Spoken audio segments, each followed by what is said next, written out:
morning, gentlemen. I am Pranay Zala. Today going to talk about China's relation with Japan.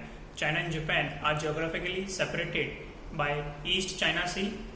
Japan is strongly influenced by history of China through gradual process of Sinification, which is architecture, culture, cuisine, philosophy, religion and law. Talking about the economy, China and Japan's economy are world's second largest and third largest by nominal GDP and first and fourth largest by purchasing price parity. In 2018, the bilateral trade between both the countries stood at $330 billion, of which Japan's import was $180 billion and Japan's export was $150 billion. Talking about direct investment from China to Japan counts $0.5 billion and the direct investment from Japan to China counts around $3.4 billion.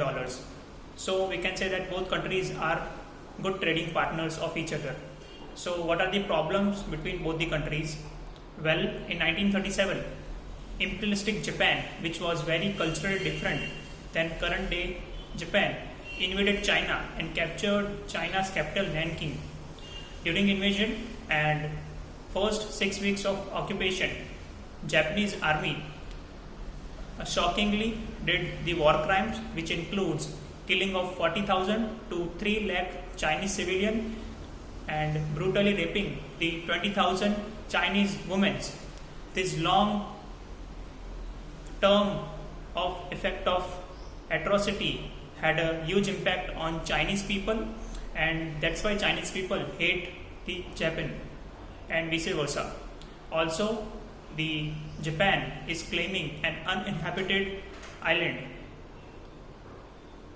which they call Senkaku Island, and China is also claiming the same island which they called Diaoyu Island, and dispute is regarding claiming the island. And during the Cold War, China supported USSR whereas Japan supported US, and this also led to wider gap between both the countries. At last, I would also like to say that life is all about to move forward, and if both countries want betterment of people and the prosperity of East China Sea, then both countries should work effectively, cooperatively, more generously by forgetting their past. Thank you.